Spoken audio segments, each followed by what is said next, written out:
It's a great day today mga ka-Wonder, especially nandaan natin para sa ating wonderful world with very own Paul Castillo. At dahil isa sa pinagmamalaking tourist destination ang ating pinuntahan, alam nyo ba, dati na itong naitala bilang isa sa 7 wonders of the world. Kaya naman siguradong marami kayong aabangan, pero bago yan, don't forget to subscribe, like, and share this wonderful video. Andito tayo ngayon sa makasaysayan at magandang bayan ng Pagsanghan, Laguna.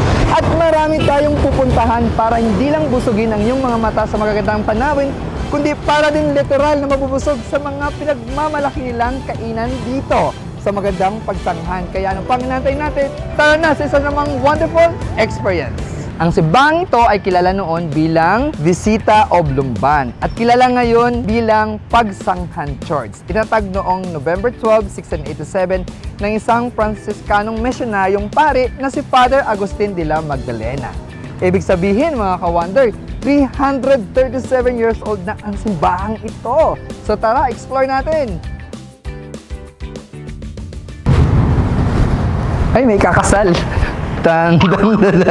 Siguro kulungan to dati, no? No?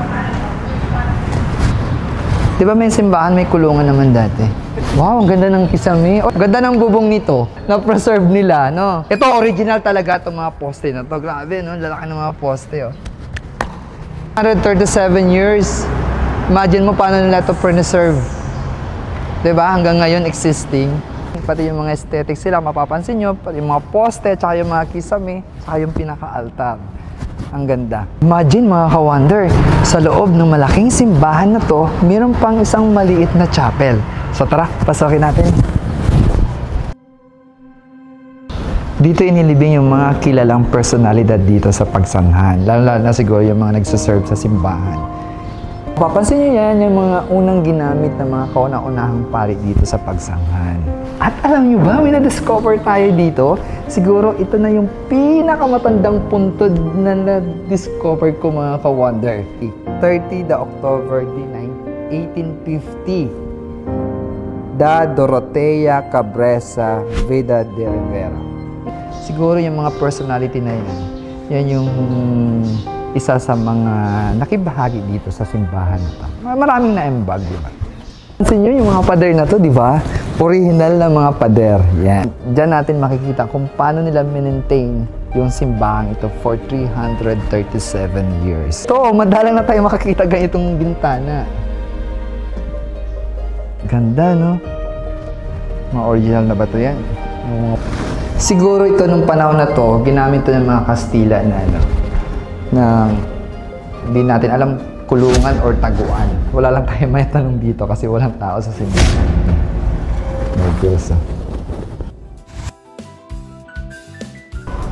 Ito, luma na to.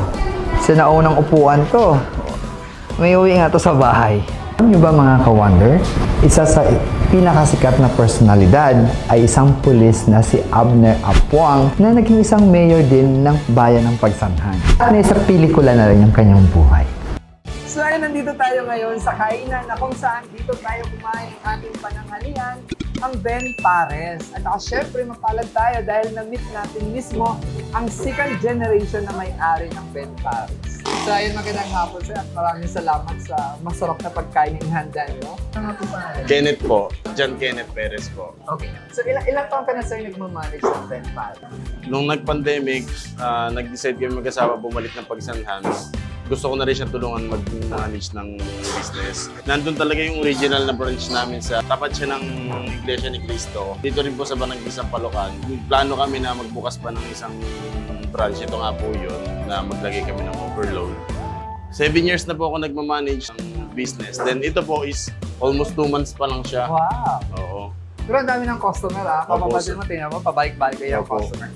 Anyway, so ilang taon na yung Ben Pares? 15 years na po siya to be exact. 15 years.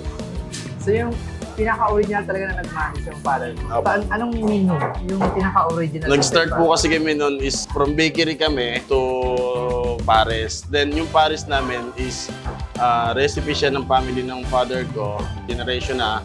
Then yung pong Pares is na-develop siya hanggang sa nakuha namin yung tamang lasa. Na kahit sino po sa mga kapatid ko yung humawak ng pagtitimpla ng sabaw niya, hindi siya napabago. Kasi hindi po kami gumagamit ng frozen meat pagdating sa pares. Ayun. Kaya pala kanina, ang sarap ng pares. Opo, sir. Malasang malasa.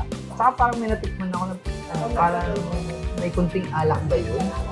Walang alak. Sikreto, sir. Sikreto. Sikreto, yan. Ano yung impression ng pares? Actually, sir, yung original price namin is nag-start kami ng 35 pesos sa pares. 35? Yes po. Nagtaas kami ng pa 5 piso kasi ang talagang target namin na market is yung mga driver. Kasi sila yung madalas na, alam nyo yun, magdadrive ka, magugutom ka na, wala ka na pasahero. Then hanggang ngayon po, nag-stock po kami sa price na 60 pesos doon sa original na branch namin. Pero dito po sa Overload is 100 pesos po siya per serving po. Ang sarap. Hindi ka nalugi sa pagkain sa 100 pesos. Napakasarap na. Tsaka po, inilalaban ko talaga yung sarap ng pares namin. Bukod sa pares, ano pa yung mga menu? Kare-kare overload. Kanto style po yung kare-kare natin. Karne po siya ng baka, then bagnit po. And available din po dito yung mga like quarter chicken and breast part ng chicken. Meron pa, dinuguan. Yes, yung pong aming bestseller na dinuguan dito sa ano. Actually, hindi na po siya umaabot ng gabi. Oo. Sa maghapon po kasi isang luto ko lang siya, isang malaking kaldero. Nauubos agad siya 11 hanggang 1 PM lang. Ini-invite ko po kayo na pasyalan po ang aming Ben Pares store. Located po siya sa J. Rizal Street, Barangay Sampaloc, Pagsanhan, Laguna, Ben Pares. Na walang pagbabago. Walang pagbabago, sir. Walang pagbabago yung lasa. So mga ka-wonder, ano pag natin natin? Bistahin na ang Ben Pares. So yun mga ka-wonder, nandito tayo ngayon sa CLA Mall na kung saan ito yung kaunang-unang mall dito sa bayan ng Pagsanhan. Yung mall na ito ay sinimulan ni Mayor Cesar Ariza. Kung mapapansin nyo, sa kabilang side, merong ongoing construction. Ang itatayo dyan ay Cesar Rapid Hotel. At saka syempre mga ka-wonder, yung harapan. Mapapansin nyo yung bakating lote na yan, dyan itatayo ang SM Mall na isa sa pinakamalaking mall dito sa bayan ng Pagsanhan. Talagang tuloy-tuloy yung pag-unlad ang bayan ng Pagsanhan, kaya abangan yan mga ka-wonder. Hello mga ka-wonder! Nandito tayo ngayon sa isa sa pinakasikat ng arko ng Pagsanhan na kung saan ito ay tinatawag noong 1878 na kilala sa tawag na Arco Real. Ito ay tinayo bilang pasasalamat sa kanilang patron na Our Lady of Guadalupe bilang pagprotekta ng kanilang bayan. Wonder, syempre, hindi kompleto yung trip mo kapag hindi mo natikman ang isa sa pinagmamalaking halo-halo ng bayan ng Pagsanhan, ang Aling Taling Halo-Halo. So isa naman itong wonderful experience. Tara, let's go! Aling Taling, halo-halo. Ito yung dinadayong halo-halo dito. Bukod sa pinagmamalaking halo-halo nila, meron din dito mga pasalubong item. Tuyo. Sumansalia. Magkano ganito ate? Magkano ganito? 160? Mura naman. Ilan ang laman? 10 pieces. Mga ka-wonder, abangan nyo yung ating next episode dahil pupunta natin yung isa sa pinakasikat na waterfalls dito sa Pagsanhan, ang Pagsanhan Falls, gamit ang mga bangkang ito at ihahatid tayo ng ating magigiting na bangkero. For sure, nag-enjoy kayo sa wonderful trip natin ito, kaya samahan nyo ulit ako sa iba pa nating adventure at sa mga wonderful places na pupuntahan natin. Muli ako si Paul Castillo at patuloy tayong magbabahagi sa kapwa at patuloy na maging daluyan ng pagpapala para patuloy na magkaroon ng isang wonderful